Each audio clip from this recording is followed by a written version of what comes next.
আজ সকালে ঘুম থেকে উঠে বসেছে নিজের চুল নিয়ে। এই বর্ষায় যেন চারিদিক অগোছালো প্যাচপ্যাচে হয়ে রয়েছে। এত চুল উঠছে সকাল সকাল, এসব নিয়ে বসলে মনটাই খারাপ হয়ে যায় পুরো। সকালের শুরুটায় যদি মন খারাপ দিয়ে শুরু হয় তবে সারাদিনটা কেমন করে ভালো যায় বলো তো। কখনো কখনো তো মনে হয় ধুত আর চুলই আঁচড়াবো না, মাথার থেকে চারিদিকে চুলের পরিমাণ বেশি হয়ে গেছে। খাবারে তো চুলের শেষ নেই। আমি তো চুল চারিদিকে ফেলে দিই না, সেটাকে জমিয়ে রেখে দিই। সে জমতে জমতে এক গোছায় এসে পৌঁছেছে, যা দিয়ে বাটি কেনা যাবে। কি যে পরিস্থিতি, এমন চলতে থাকলে টাকলু হয়ে বসে থাকতে হবে। মাথায় চুল নেই কিন্তু বাড়িতে ঘটি বাটিতে ভরে যাবে।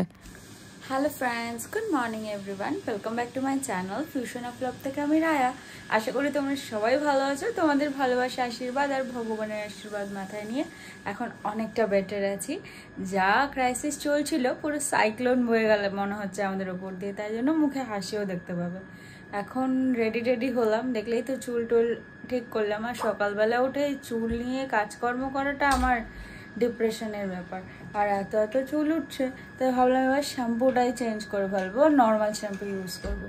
আর আজকে ঠিক করেছি একটু নর্মাল কিছু খাওয়া দাওয়া করবো, মানে প্রত্যেক দিন তো মাছ বা ওই এইসবই চলতে থাকে। তো আজকে ভাবলাম মাছ রান্না করব না, আজকে একটু পনির রান্না করব।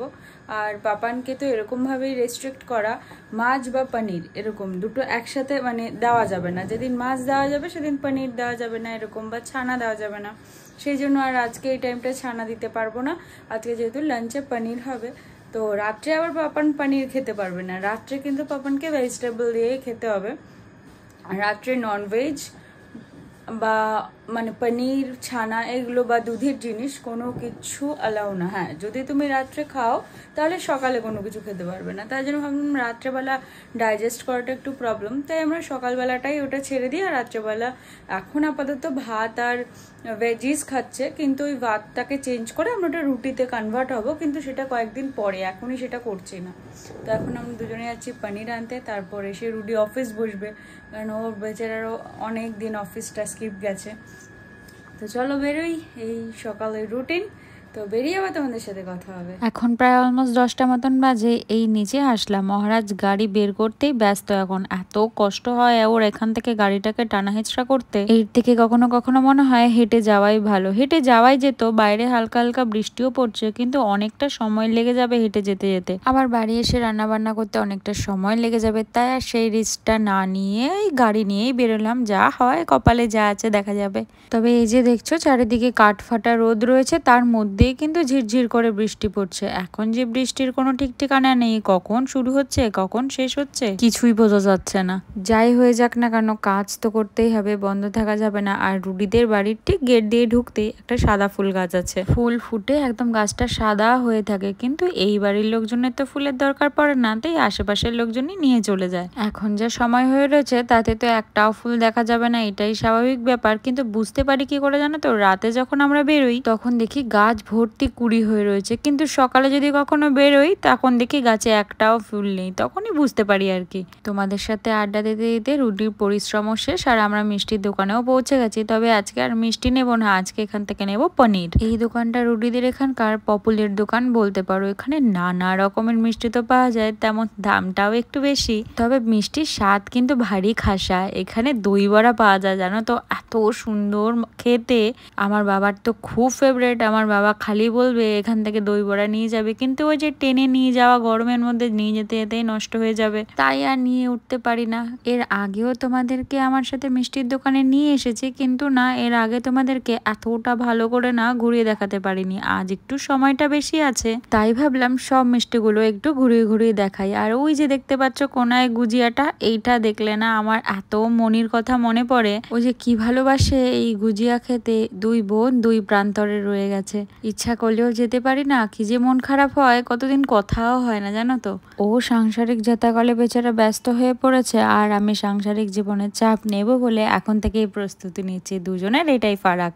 তবে আমরা সবসময় ভাবতাম দুজনে কাছাকাছি বিয়ে করব, উইকেন্ডে একসাথে বেরোবো, ঘুরবো, মজা করব, কিন্তু ভাগ্যের কি পরিহাস দেখো, আমাদের দুজন যে যেখানে রয়েছে ভগবান তাকে আবার বিয়ে শাদী দিয়ে ঠিক সেখানেই সেটেল করে দিয়েছে। আগে যদিও বা কখনো কখনো আসতে পারতো মন চাইলেই, এখন তো আবার তাও পারবে না। দুজন কেমন যেন ছন্নছাড়া হয়ে গেলাম, কতদিন ধরে যে ঠিকভাবে কথা হয় না। আগেও যে খুব কথা হতো এমনটা নয়, তবে এখন ফোন করবো ভাবলে চিন্তা করতে হয় যে ও কি আদৌ ফাঁকা আছে কিনা, এটাই আর কি ফারাক। এই বাড়িতে এসেও গেছি, এসে ব্রেড আর দই নিয়ে বসেও পড়েছি দুজনে। একটু ব্রেডটাকে সেঁকে নিয়েছি, আজকে আর ডিম বানাইনি, বললাম দই দিয়ে খেয়ে নেব।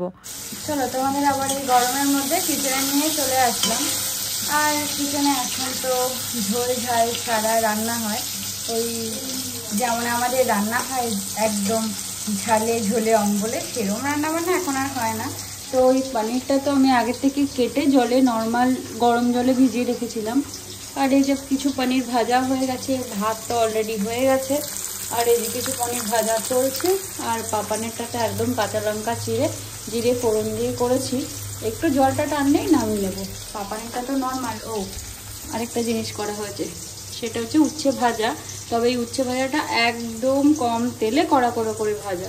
আর সকালবেলা পাপানকে দেওয়া হয়েছিল এই যে চাল কুমড়ো একটা ঘন্ট। এবার এটাই আজকে দুপুরবেলা দেওয়া হবে, মানে সকালে যেটা রান্না করা হয় বেসিক্যালি সেটা আবার দুপুরবেলাও দেওয়া হয়।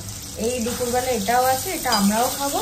আর পনিরের তরকারিটা পাপানের জন্য আলাদা, আমাদের জন্য আলাদা। এই চলছে আমাদের খাওয়া দাওয়া। আর এই খাওয়া দাওয়া করে সবার প্রেশার আপাতত নর্মাল হয়েছে। এবারে আমি মাম্মামকে বললাম তোমার কোলেস্টেরলও কম হয়ে যাবে, তোমাকে আর কোলেস্টেরলের ওষুধও খেতে হবে না, তুমি দেখো এই মানে মেনটেন। আমরা তো সব কি করি, নিজেদের লাইফস্টাইলটাকেই এমন করে ফেলি যার জন্য ওষুধপত্র সব কিছু আমাদের ধরতে হয়। কিন্তু আমরা যদি নিজের লাইফটাকে তো অগুছালো করে ফেলি, এটা তো বুঝতে হবে। লাইফের সাথে যদি আমরা ভুলভাল কিছু করি, তো লাইফ তো আমাদের আর্টিফিশিয়াল জিনিসকে নিজের মধ্যে ইমপ্ল্যান্ট করার চেষ্টা করবেই। কিন্তু যদি তুমি নিজেকে একদম প্রপারলি মেন্টালি নিয়ে আসো, তো লাইফ আবার সেই জায়গায় ফিরে দেবে। হ্যাঁ, তবে আমরা সচেতন কখন হই, যখন কোনো বিপদ পড়ে। আমরা যদি আগে থেকেই নিজেকে সচেতন করতে পারি, তাহলে এই বিপদগুলো একটু কম হয়। কিন্তু না, আমরা তো বাঙালিরা না থেকে শিখবো না, এই একটা কথা আছে। তাই থেকে শিখে আর থেকে এমনই শিখি, তখন নিজেকে চেঞ্জ করতে এত বেশি কষ্ট হয়, কিন্তু ওই যে করতে হবে, কারণ ডক্টরের সাজেশান আর সব কিছু তখন তো মেনে চলতেই হবে, কারণ পজিশনটাই তো তখন অন্য জায়গায় চলে যায়। তাই আমাদের কাছে কিছু করণীয় থাকে না। কিন্তু আগে থেকে এই জিনিসগুলো আমরা মেনটেন করলে এই বারবার ডক্টরের কাছে ছোটাটা আর করতে হয় না। কিন্তু আমরা করবো না, কিছু তো উপায় নেই, করবো না, এটা আমাদের নিয়ম, শুনবো না, এটা আমাদের জেদ। কিন্তু এই জেদ যে আমাদের কোথায় নিয়ে দাঁড় করায় তার প্রমাণ তো হাতে নাতে। চলো রান্নাটা কমপ্লিট করি। পাপানেরটা মোটামুটি হয়ে গেছে, মামাকে বলবো পাপানকে খাবারটা দিয়ে দিতে। এখন প্রায় 2:30টা মতন বাজে। স্নান সেরে ঘরে এসে ঠাকুরের নাম নিয়ে এখন চুল মোছামুছির কাজে লেগেছি। আজকে চুলে একটু শ্যাম্পু করেছি, কারণ তোমরা তো জানো যে আমার স্ক্যাল্পটা একদম অয়েলি, একদিন পর একদিন আমাকে শ্যাম্পু করতেই হয়, নাহলে কেউ দেখলে আমাকে বলবে কি বলতো, চুলের মধ্যে এক গাদা তেল লেপে বসে আছি। তবে শ্যাম্পু করতে হয় আরেক জ্বালা, কি পরিমাণ যে চুল ওঠে কি আর বলবো, কি শ্যাম্পু যে ব্যবহার করব সেটাই বুঝতে পারি না। এখন প্রায় 5টা মতন বাজে, একটু ব্যালকনিতে আসলাম, দেখি জোর তোর বৃষ্টি নেমেছে। সকালেই দেখালাম এরকম ধুমধুমার কাঠফাটা রোদ, যদিও তার মধ্যে একটু বৃষ্টির ফোঁটা আমাদের গায়ে এসে পৌঁছেছে, তবুও সেটা আহামরি কিছু নয়। কিন্তু এখন আকাশে মেঘ ভরে বৃষ্টি নেমেছে, কি জোর দেখো। এখন বৃষ্টির কথা তো আবার বলা ভারী মুশকিল ব্যাপার, কখন যে কিভাবে নেমে আসে আবার কখন যে কি মূর্তি ধারণ করে সেটা তো বোঝা বড় মুশকিল। তবে একটা ভালো ব্যাপার, চারিদিকে গরম থেকে একটু স্বস্তির নিঃশ্বাস মিলেছে, এটাই অনেক।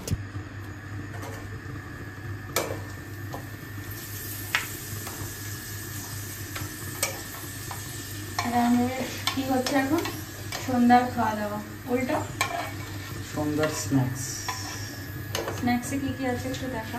ডালিয়া, পাপানের অলরেডি খাওয়া কমপ্লিট। এই যে আমাদের ডালিয়া আলাদাভাবে করা।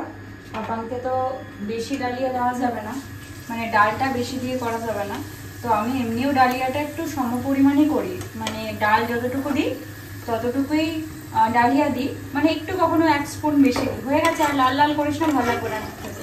আমি তো একটুখানি শাঁকা পাপড় খেতে চাইছিলাম। শাঁকা পাপড় এর সাথে? আমি কি করে জানবো সেটা, আমাকে বলতে হতো আগে। ঠিক আছে, কোথায় তুলবো? তোর ওই যে ওইটা তোর প্লেট কোনটা? আমি দিয়ে দিলাম।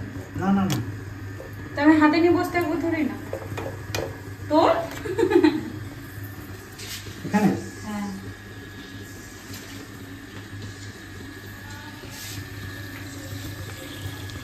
আমাদের আরো একটু ডালিয়া বানানো উচিত, ডালিয়াটা কম হয়ে যায়।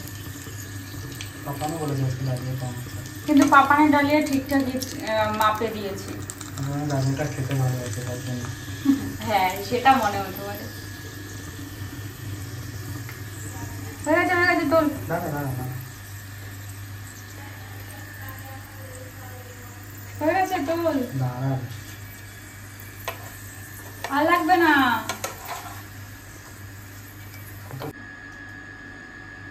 কড়াই থেকে তুলে নিয়ে ডিরেক্ট মুখে। এরকম পোজ দিয়ে দাঁড়িয়ে রয়েছিস কেন? খাওয়াটাকে কামড়ে। এখন প্রায় 8টা মতন বাজে। ওইদিকের খাওয়া দাওয়া কমপ্লিট করে মাম ফোন করেছিল, তাই এখন মামদের বাড়িতে একটু এসেছি।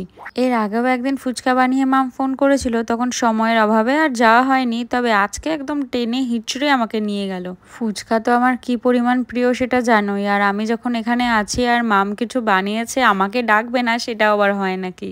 তবে আজ এই ফুচকার আলু মাখাটা কিন্তু বাড়িতে বানানো, কি যে অপূর্ব স্বাদ হয়েছে তার কি আর বলবো তোমাদের। ব্যাস ওইদিকে সবকিছু সেরে এবার আসলাম একটু বাজার করতে। আজকে আর অন্য কিছু নেব না, আজকে একটু আলু আর পেঁয়াজ নেওয়ার আছে, কারণ আমরা তো এখন আলুটা একটু কম খাই। পাপানকে তো একদমই দেওয়া হয় না, তবে আমরা ওই মাছের ঝোলে একটু একটু দিয়ে থাকি আর কি, না হলে কি দিয়েই বা খাবো বলো, প্রত্যেকদিন সবজি দিয়ে দিয়ে কি আর ভালো লাগে। এখানে আর কিছু করতে পারবে না, কিন্তু আমি টানতে পারবো ফুল ফোর্সে। তখনও তো আমরা ফুল ফোর্সেই টানতে পেরেছিলাম, কিন্তু আমাদের খুব বাজে রকম ভাবে কুকুর অ্যাটাক করেছিল। হ্যাঁ ওই লোকটা যদি না দাঁড়াতো আর ওই লোকগুলো যদি চিল্লামিল্লি না করতো তাহলে আজকে বিপদ ছিল। আমি পা পুরো রুটির গায়ের ওপরে উঠিয়ে দিয়েছিলাম, মানে লিটারালি কুকুরটা ধাওয়া করেই যাচ্ছে। মানে আমরা বাজার করতে তো এই সময় বেরোই, বাজার তো করেছি দেখলে, করে আমরা ভাবলাম আজকে একটু ঘুরে ওই রুটি বললো চলো দমদমের ওই সাইড থেকে একটু দেখে আসি, ওখানেও ভালো বাজার বসে, যদি কিছু টাটকা সবজি পাই এমনি নিয়ে নেব, ঘোরাও হবে। আমরা তো এমনিও বেরোই না, এখন বেরোনো মানে হচ্ছে কাজের ছুটোতে বেরোনো।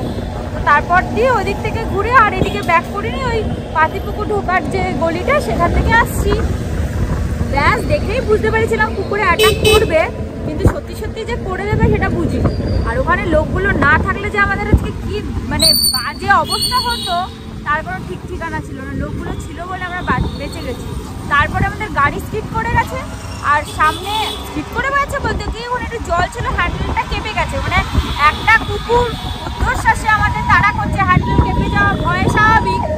তারপরে আরেকটা সামনে দিয়ে গাড়ি আসছে, গাড়ির কাকুটা দাঁড়িয়ে আরও লোকজন মিলে ধাওয়া করে তারপর মানে ঠিকঠাক হলাম। এবার বাড়ির দিকে যাচ্ছি, পাপান মেবি খেয়ে নিয়েছে, আর 10টা অলরেডি ক্রস। আর রাস্তায় বেরিয়ে ভিডিও করাটা যে কি দুষ্কর ব্যাপার, এত বাজে রকম ভাবে হর্ন মারতে থাকে বিনা কারণে, কোনো কারণ নেই কিন্তু বিনা কারণে হর্ন মারতে থাকে। তো রুডি আমাকে বাড়িতে দিয়ে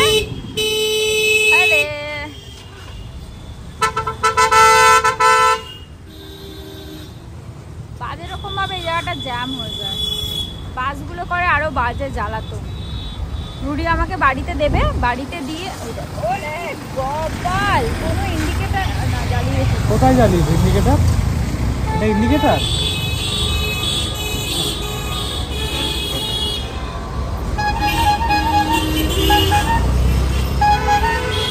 রুডি আমাকে বাড়িতে দেবে, বলতেই পারছে না, বাড়িতে দেবে। আর যন্ত্র দাদারা সবাই অপেক্ষা করছে সরোজেদের আসবে, আমি পাপানকে ওষুধগুলো দেবো, তারপর ও বাড়ি গেলে তারপর খাওয়া দাওয়া হবে।